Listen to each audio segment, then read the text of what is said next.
오늘 주제는 요한계시록이 어떤 책인가? 네, 그래서 요한계시록에 대한 오해를 좀 정리하는 그런 주제가 되겠습니다. 그래서 그 포스트 코로나 시대의 요한계시록을 우리가 어떻게 이해할 것인가? 네. 제가 지난 시간에 종말론이 밝고 행복한 종말론이다 라는 말씀을 드렸는데요. 종말론이 밝고 행복한 종말론이라면, 그것이 성경적인 종말론이라면 계시록은 당연히 쉽고 즐거운 책이 되어야 된다라는 것이죠. 종말론이 밝고 행복하다면 요한계시록도 밝고 행복한 책이 된다라는 그런 말씀이 되겠습니다.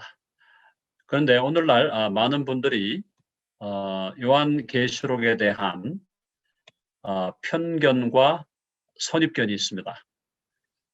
요한계시록에 대한 편견과 선입견, 이거 굉장히 심각한데요.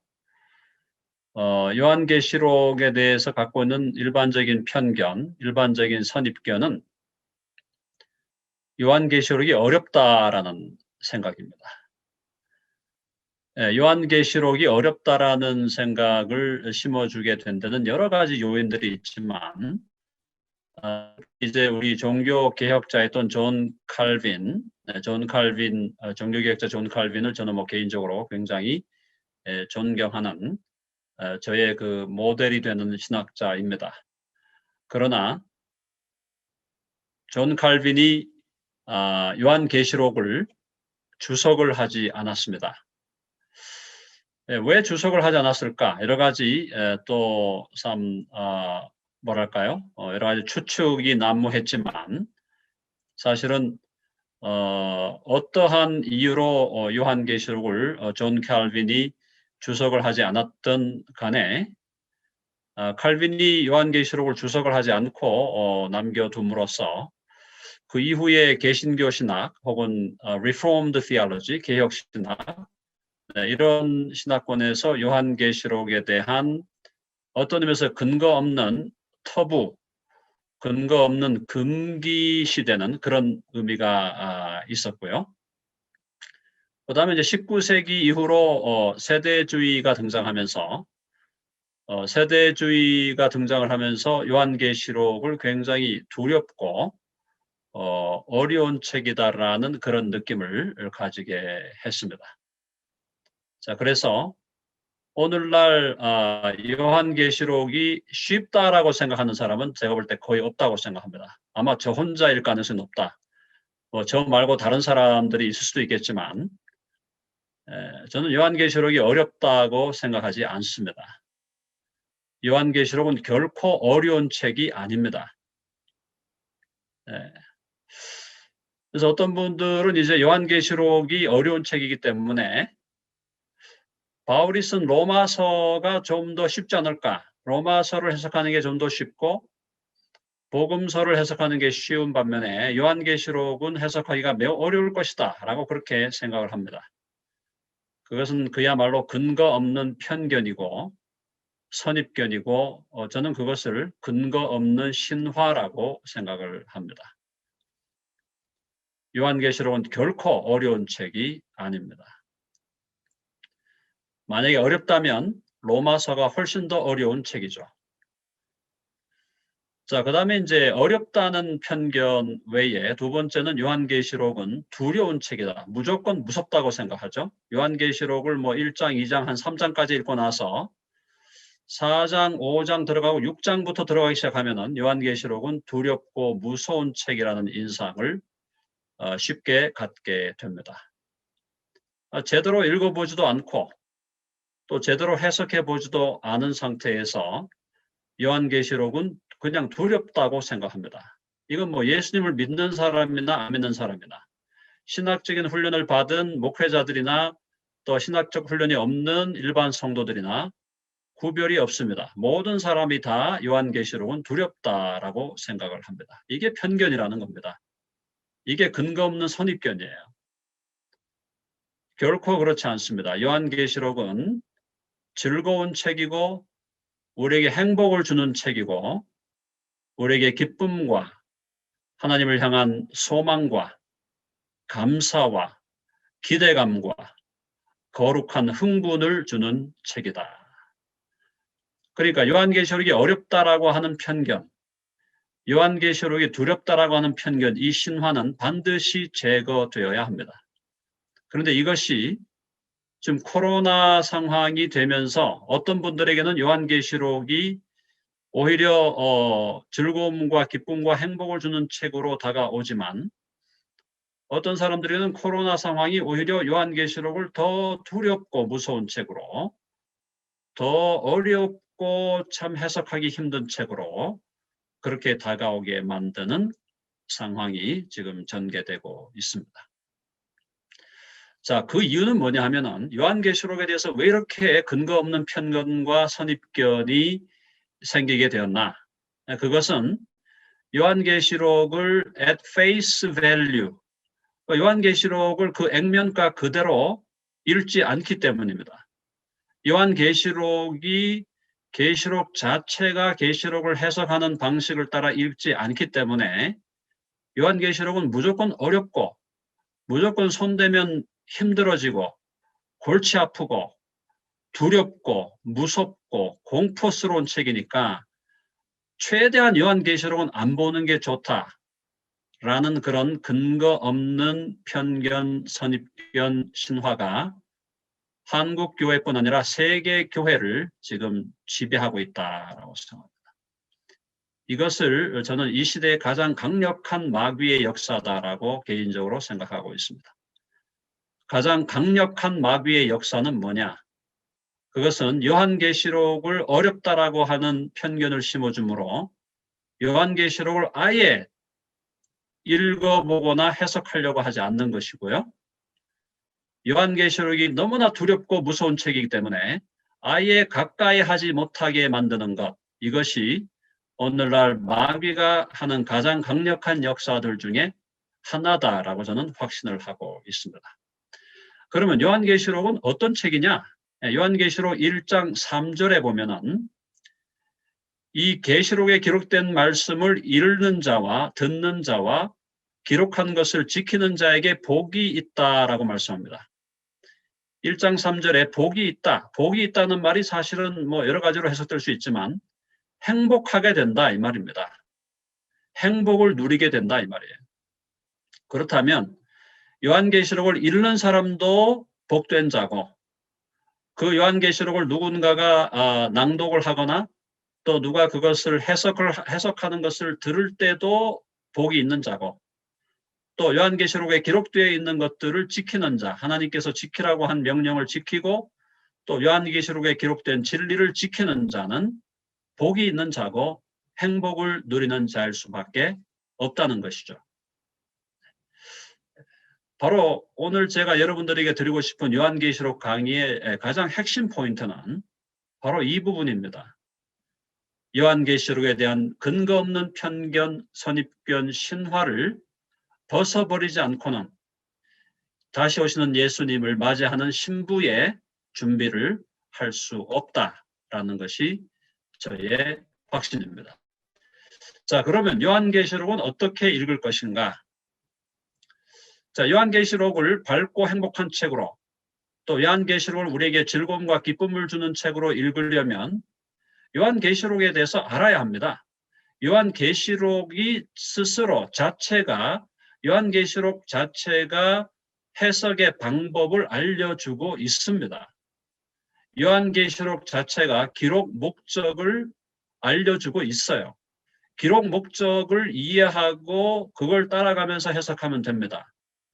또 요한계시록이 요한계시록을 해석할 수 있는 해석의 틀과 해석의 방법을 제공하고 있습니다.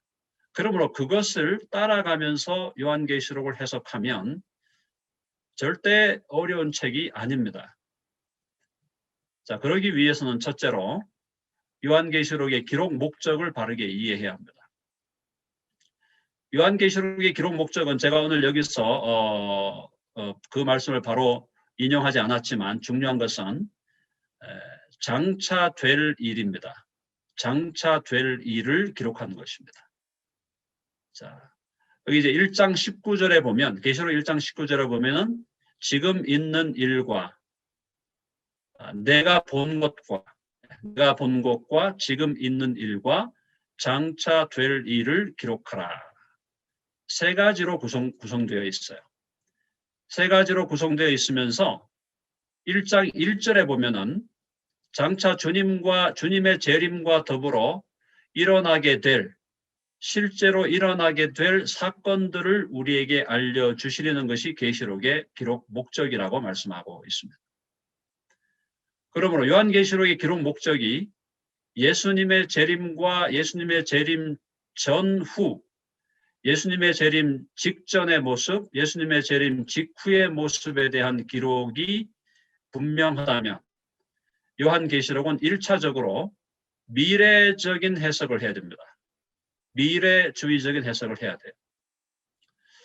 자, 그 다음에 요한계시록 본문의 성격을 바르게 이해해야 됩니다. 요한계시록의 본문의 성격은 기본적으로 묵시문학적인 기록이죠. 묵시문학적인 기록이라는 것은 환상과 꿈, 특별히 환상과 연결되어 있죠. 환상을 통해서 묵시를 주고 계시를 주는 그런 문학적 형태로 된 예언서입니다. 요한계시록은 예언서입니다. 예언서라는 것은 미래에 될 일에 대한 기록이에요. 그러므로 요한계시록 전체를 최대한 미래적인 언어로 예언적인 의미에서 바라봐야 된다라는 것이고요. 그 다음에 실제적으로 미래에 일어날 사건에 대한 기록입니다. 이 많은 분들이 계시록이 이제 환상에 대한 기록이고 또 그 밑에 나오는 대로 상징적으로 기록되어 있다라는 것 때문에 요한계시록을 그냥 상징적으로 해석해버리고 많은 분들이 있습니다. 아닙니다. 계시록의 상징을 우리가 해석해야 되지만 그러나 그 계시록에 기록된 모든 내용은 미래에 일어날 사건, 실제로 일어날 사건에 대한 기록입니다. 이걸 우리가 잊어버리면 안 된다는 거예요.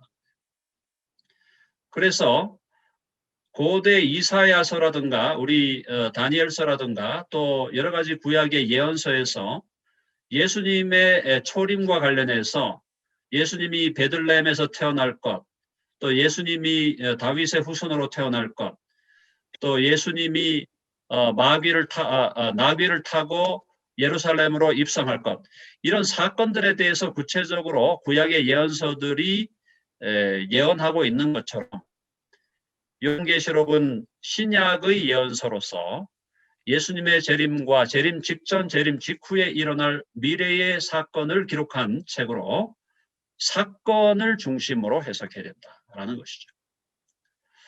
자, 그렇다고 해서 요한계시록이 상징이 없다는 것은 아닙니다. 요한계시록은 여러 가지 상징을 사용해서 미래에 대한 예언을 해주고 있기 때문에 성경적인 상징 해석법을 어느 정도 익혀야 된다라는 거죠. 네, 그래서 요한계시록의 상징 해석에 대해서는 사실은 계시록 이외의 65권의 다른 성경, 65권의 다른 성경에서 성경이 사용하고 있는 상징법에 대한 어느 정도의 훈련은 필요하다라는 것이 저의 생각입니다.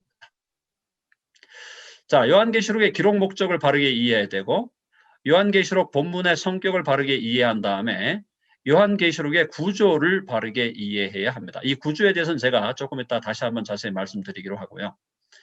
그 다음에 요한계시록을 읽을 때는 겸손한 태도와 마음으로 요한계시록을 읽어야 합니다. 이건 무슨 말인가 하면 요한계시록을 읽을 때 내가 해석하는 해석이 절대적으로 옳다라는 관점, 즉 나의 해석을, 개인적인 해석을 절대화시키는 관점은 위험하다라는 것이죠. 왜냐하면 여전히 요한계시록은 미래에 일어날 사건들에 대한 예언이기 때문에 우리가 계시록을 이해할 때 정말 한치의 오차도 없는 절대적으로 무오한 해석을 해낼 수는 없습니다. 물론 모든 성경이 그러하지만 모든 성경에 대한 인간의 해석이 절대화되거나 또 그것이 완전하다라고 주장할 수 없는 것처럼 요한계시록 역시 나의 개인의 해석기, 내 개인적으로 이르는 그 독해의 방법이 절대화되거나 혹은 완전한 것으로 그렇게 높여져서는 안 된다. 항상 겸손한 태도와 열린 마음으로 읽어가야 한다는 것입니다. 그래서 나 개인의 해석을 어느 정도 해석이 잡힌 다음에는 요한계시록을 다른 사람들이 어떻게 해석했는가 그것에 대해서 아주 진지한 관심을 가지고 요한계시록을 읽어가야 된다라는 것입니다. 자, 뭐 여러분들이 요한계시록에 대해서 서론적인 부분은 대충 아시겠지만 제가 조금 말씀을 드리도록 하겠습니다. 자, 원저자는 예수님의 계시죠. 예수님의 계시, 예수님이 주신 것입니다. 그리고 당연히 성령의 감동으로 주어진 것이죠. 이 책을 기록한 기자는 사도 요한입니다. 연대는 주후 95년에서 98년경으로 보고 있습니다. 장소는 반모섬이죠. 반모섬에 유배되어서 사도 요한이 썼던 것이고요. 문학 장르 아까 말씀을 드린 것처럼 예언서라는 게 중요합니다. 예언서. 그다음에 문학 기법은 상징을 많이 사용하고 있다. 그러니까 상징적인 해석법을 어느 정도 훈련해야 된다는 것이고요. 그리고 이제 구약으로 관련시키면 이제 구약의 다니엘서와 많은 관련이 있고 사실은 구약에 나오는 예언서들 중에 예수님의 재림에 대해서도 예언하고 있는 책들이 있죠. 스가랴서 같은 경우도 상당히 요한계시록과는 깊은 관련이 있다고 보여집니다. 아까 제가 1장 1절, 계시록 1장 1절에서 나오는 내용을 말씀드렸던 것처럼 기록 목적은 반드시 속히 일어날 일들을 보이시는 것입니다. 반드시 속히 일어날 일, 이 일이라는 사건이죠. 반드시 속히 일어날 사건들에 대한 기록입니다. 단순히 상징적인 거를 상징적인 표현을 통해서 상징을 통한 어떤 교훈을 주려는 게 아닙니다. 상징을 통해서 어떤 윤리적 교훈, 종교적 교훈을 주겠다. 그것은 2차적인 목적이죠. 1차적인 목적은 요한계시록은 반드시 속히 일어날 일들을 보여주시는 거예요. 사건에 대한 예언적 계시. 그래서 요한계시록을 사건으로 해석해야 된다. 굉장히 중요한 얘기죠. 그러니까 역사 속에서 일어날 사건으로 해석해야 된다. 이것이 제1차적 해석 방법이고 그것을 통해서 2차적으로 그것이 담고 있는 영적 의미라든가 신앙적 교훈 이런 것들을 살펴볼 수는 있겠습니다. 그러나 중요한 것은 역사 속에서 반드시 일어날 일이다. 이런 관점에서 요한계시록을 봐야만 요한계시록이 바르게 이해될 수 있다는 것이죠. 요한계시록의 구조를 우리가 이해하는 것이 중요하다고 제가 말씀을 드렸습니다. 요한계시록의 구조는 계시록 1장 19절에 나오죠. 1장 19절에 정확하게 나옵니다. 내가 본 것, 지금 있는 일, 장차 될 일을 기록하라고 바로 사도 요한에게 나타났던 그 천사가 통해서 말씀하고 있죠. 근데 여기서 지금 내가 본 것이라는 것은 사실은 1장입니다. 1장에 나오는 내가 본 것은 바로 지금 영광 중에 부활하여 승천하셔서 영광 중에 계시면서 하나님 보좌 우편에 앉아 계시면서 재림을 준비하고 계시는 예수님의 모습이 1장에 나타나고 있습니다. 그게 바로 사도 요한이 본 것입니다. 이건 과거의 일이죠.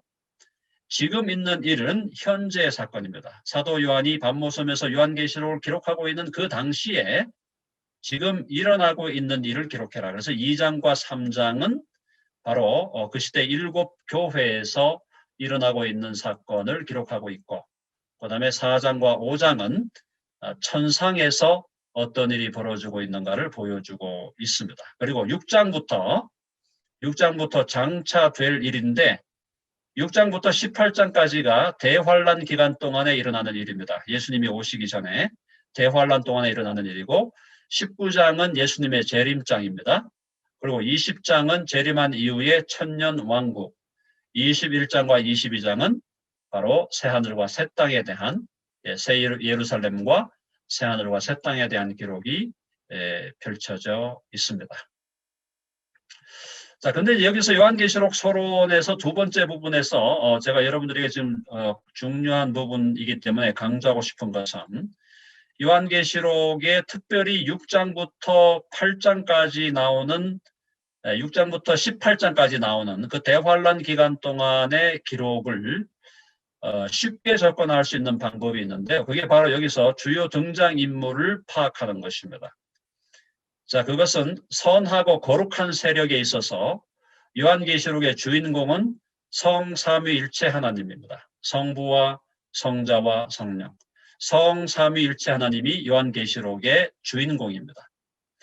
자, 이 성삼위일체 하나님과 대결하는 자들이 바로 악의 짝퉁 세 마리, 삼위일체 하나님의 짝퉁 노릇을 하는, 삼위일체 하나님의 이미테이션 노릇을 하는, 삼위일체 하나님을 모방하려고 하는 악하고 더러운 세 마리가 있는데, 이 세 마리를 요한계시록은 붉은 용이라고 부르는 마귀, 그 다음에 짐승이라고 부르는 두 짐승, 적그리스도와 거짓 선지자로 묘사하고 있습니다.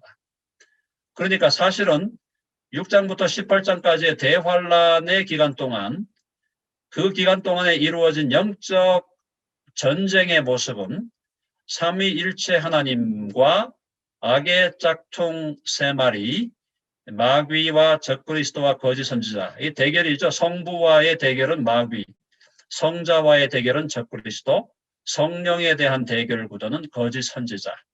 이런 거룩한 삼위일체와 악하고 더러운 이 악의 짝퉁 세 마리가 대결하는 구도로 6장에서 18장은 기록하고 있습니다. 자, 이런 상황에서 거룩한 성삼위일체 하나님과 하나님에게 붙은 세력, 거룩한 성삼위일체 하나님께 붙은 세력이 바로 요한계시록 12장에 나오는 태양, 해를 옷 입은 여자인 참된 교회, 참교회가 바로 거룩한 삼위일체 하나님과 붙어있는 교회고요. 악의 짝퉁 세 마리와 함께 지금 연결되어 있는 것이 바로 거짓 교회입니다. 이 거짓 교회는 상징적으로 계시록 17장의 큰 음녀로 드러나고 있습니다. 그래서 결국 그 대결 구도는 해를 옷 입은 여자로서의 참교회와 거짓 교회로서의 큰 음녀로 묘사되는 거짓 교회, 이 두 가지 교회들이 대결하는 구도가 요한계시록 6장부터 18장까지 나옵니다.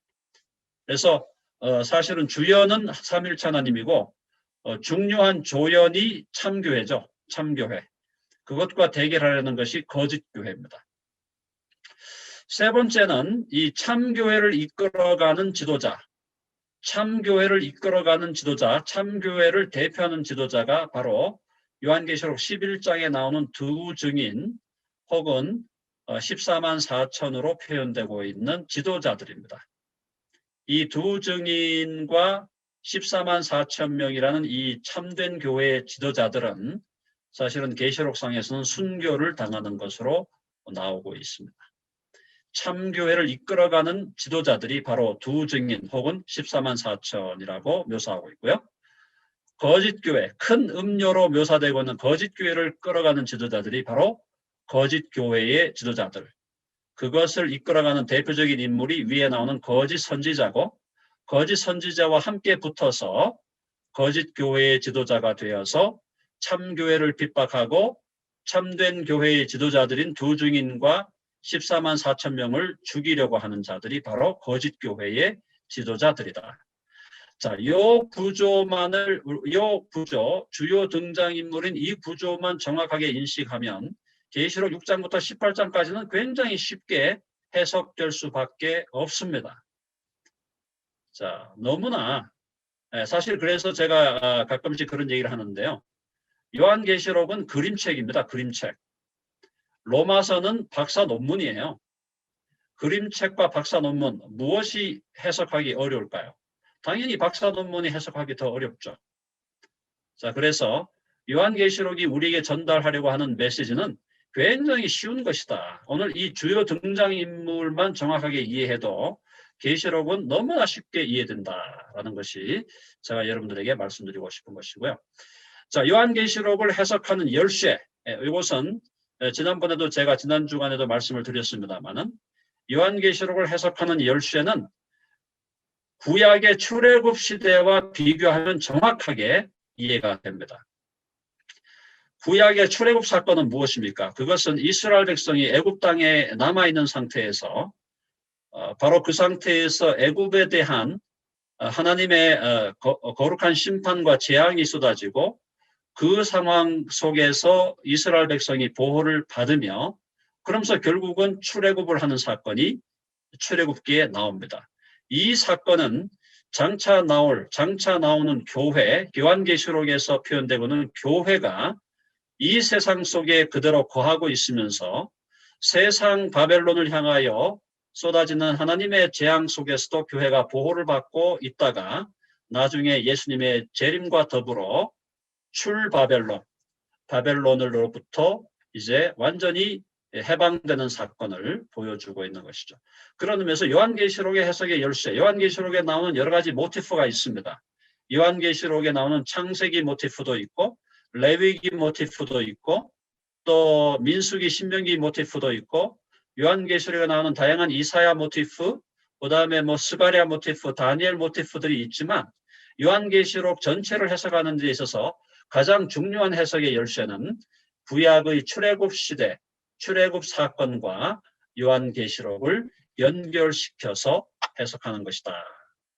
이 부분을 여러분들이 잊지 않고 기억하는 것이 요한계시록을 쉽고 행복한 방식으로 읽어내는 그런 비결이다라고 말씀을 드릴 수가 있겠습니다.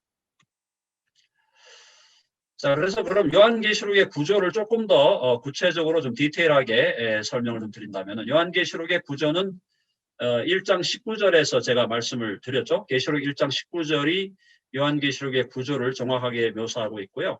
3부작입니다. 3부작. 요한계시록은 3부작이에요. 혹은 3막으로 된 3막극입니다. 3부작 혹은 3막극. 크게 세 부분으로 나눠진다는 것입니다. 첫 번째가 네가 본 것을 기록해라.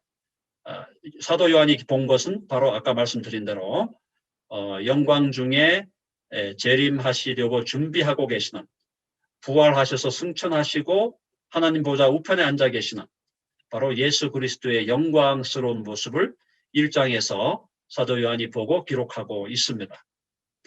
지금 있는 일을 기록해라. 지금 있는 일을 기록하라 하니까 바로 2장과 3장에서 그 시대 7교회, 소아시아 7교회에서 벌어지고 있는 일들에 대해서 구체적으로 기록을 했고요.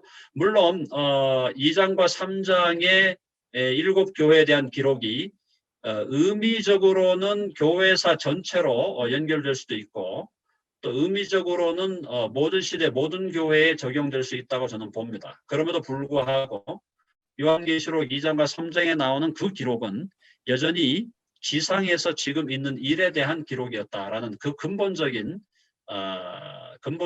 해석을 잊어버리면 안 된다라는 것입니다. 그러면서 4장과 5장은 지금 있는 일 중에도 천상에서 지금 있는 일이죠. 4장과 5장, 천상에서 4장은 성부 하나님을 중심으로 한 예배의 모습이었고 5장은 성자 예수 그리스도를 중심으로 한 예배의 모습이었습니다. 그러면서 4장과 5장에서 성부와 성자만 나오는 것이 아니라 삼위일체이기 때문에 성령도 나오죠. 그 성령에 대해서 4장과 5장은 성령을 일곱 영이라는 표현을 통해서 성령이 늘 성부와 성자와 함께 역사하고 있음을 보여주고 있습니다. 천상에서 지금 있는 일이 뭐냐? 4장과 5장을 보니까 천상에서 지금 일어나는 일의 가장 대표적인 것은 바로 예배였다는 것이죠. 네, 예배가 천상에서 지금 있는 일이다. 네, 예배. 그래서 성부를 중심으로 한 예배와 성자를 중심으로 한 예배. 그리고 5장에서는 이제 일곱 인을 뗄 분이 누구냐? 일곱 인을 뗄 심판자가 바로 심판주가 예수 그리스도 어린 양 죽임을 당한 어린 양이신 예수 그리스도이심을 5장에 보여주고 있습니다.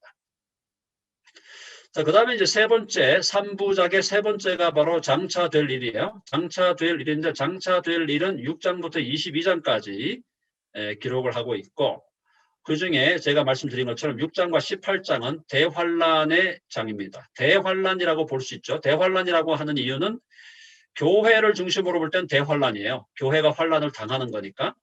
그러나 바벨론을 중심으로 할 때는 대재앙기입니다. 대재앙기. 교회의 입장에서 볼 때는 환란을 당하는 기간입니다. 왜? 적그리스도가 등장하고 적그리스도가 등장해서 교회를 계속 핍박하는 그런 상황이니까요. 교회에게는 대환란이에요. 그러나 세상 바벨론 정권, 바벨론 제국을 향해서는 대재앙입니다. 이게 6장 18장이죠. 자, 그 6장 18장에서 사실은 하나님의 재앙이 또 세 부분으로 연결됩니다. 그죠? 3단계로 이루어지죠. 7인, 7나팔, 7대접으로 펼쳐지게 됩니다. 이것이 이제 그 출애굽기에서는 10가지 재앙으로 끝나지만 출애굽기 10가지 재앙으로 끝나지만 요한계시록은 777로 3의 7이죠. 네, 3의 7로 완전한 재앙이다. 완전한 심판이다. 세상 바벨론을 향한 하나님의 완벽한 심판을 보여주고 있는 것입니다. 지난 주간에 제가 말씀을 드렸던 것처럼 요한계시록은 출바벨론기입니다. 예, 창세기 2장이 구약의 두 번째 책이 출애굽기라면 요한계시록은 출바벨론기예요. 그런데 출애굽기에서는 10가지 재앙이 펼쳐졌지만 출바벨론기인 요한계시록에서는 7일, 7나팔, 7대접인데, 자, 중요한 것은 지난번 말씀드린 것처럼 10가지 재앙 중에서 애굽 출애굽 당시에 3가지 재앙만 이스라엘 사람들과 애굽 사람들이 함께 받습니다. 4번째 재앙부터는 오로지 애굽 사람들에게만 재앙이 퍼부어집니다. 자, 그것은 뭘 얘기하는 것이냐? 바로 7인과 7나팔, 7대접 중에서 적어도 7나팔과 7대접은 저는 교회를 향하여 쏟아질 재앙은 아니다라고 생각을 합니다. 7인의 일부분은 교회에 해당될 수 있다고 봅니다. 그러나 거기서 그치고 7나팔, 7대접의 재앙은 이 세상 바벨론 세력에게만 쏟아진다. 그럼 교회는 이 땅에 남아있는 동안에 하나님께서 철저히 보호하신다. 그래서 계시록 12장과 13장에서 계속해서 주님께서 말씀하고 있는 것은 교회를 완전하게 보호하시겠다. 교회를 광야의 그 예비처로 보내서 거기서 완전하게 보호하실 것을 주님은 약속하고 있습니다. 물론 거기서 광야로 간다는 것이 도대체 어떤 의미냐, 조금 해석에 디베이트가 있을 수 있지만 어쨌든 중요한 것은 7나팔과 7대접이 쏟아지는 그 재앙의 현장에서 교회는 철저히 하나님으로부터 보호를 받는다라는 것이죠. 물론 그 시대에 순교자의 수가 차기까지 순교자들이 순교하는 것은 분명히 그런 사건이 일어납니다. 그 순교자들이 누구냐? 아까 제가 말씀드린 대로 두 증인 혹은 14만 4천 명이라고 표현되고 있는 그 시대의 참교회의 지도자들이 많이 순교하게 될 것이고, 그 다음에 또 일반 성도들 중에도 당연히 또 순교할 사람들이 물론 나오겠지만, 어쨌든 교회가 순교할 사람들이 나옴에도 불구하고 전체 교회는 하나님으로부터 완전한 보호를 받는다라는 것이 계시록의 메시지입니다. 그리고 아까 제가 설명드린 것처럼 이 대환란과 대재앙 기간의 싸움은 거룩한 삼위일체와 악의 짝퉁 세 마리의 대결이고, 그 각각의 세력에 붙은 것이 참교회와 거짓교회, 그리고 그 참교회를 이끌어가는 지도자들과 거짓교회를 이끌어가는 거짓 지도자들, 이것이 바로 영적인 대결 구도를 형성하고 있다라고 보시면 되겠습니다. 19장에서 주님이 백마를 타고 오시고요. 재림장, 그리고 19장의 앞부분은 혼인잔치죠. 교회가 그리스도의 신부가 되어 그리스도와 함께 혼인잔치에 들어가는 것이 19장 전반부, 19장 후반부는 백마 탄 자로 오시는 분이 결국은 철장 권세로 모든 세력들을 제압하는 것이 나오고, 20장의 천년왕국의 문제, 21장의 새 예루살렘과 새 하늘과 새 땅에 대한 기사가 나오고 있습니다. 자, 그래서 바로 이것이 요한계시록에 대한 기본적인 구조의 이야기였고요. 결국 이제 결론적으로 제가 다시 한번 여러분들에게 말씀을 드리고자 하는 것은 요한계시록은 결코 어려운 책이 아니다라는 것입니다. 요한계시록에 대해서 어렵다는 편견을 준 것은 사실은 마귀의 역사입니다. 요한계시록에 대해서 두렵다라는 편견과 선입견을 준 것 역시 마귀의 역사였다. 우리는 이 시대 포스트 코로나 시대, 또 주님의 재림이 가까운 시대, 코로나야말로 주님의 재림에 대한 분명한 징조였다면 주님이 다시 오실 날이 얼마 남지 않은 이 시대를 살아가면서 가장 중요한 것은 요한계시록이 어려운 책이라는 그런 편견과 선입견과 신화를 제거하고 요한계시록이 두렵다라고 생각하는, 무섭다라고 생각하는 편견과 선입견을 제거하고 요한계시록을 읽는 자로서의 복을 누리고 요한계시록을 듣는 자로서의 복을 누리고 계시록에 기록된 것을 잘 지키는 자로서 복을 누리는 그런 복된 삶의 주인공들이 되어야 하겠다라는 것입니다. 제가 조금 더 자세하게 구체적으로 여러분들에게 다 설명을 드릴 수 있겠지만은 오늘은 이 정도에서 제가 설명을 드리고 그 다음에 질문을 좀 받은 다음에 마무리하도록 하겠습니다.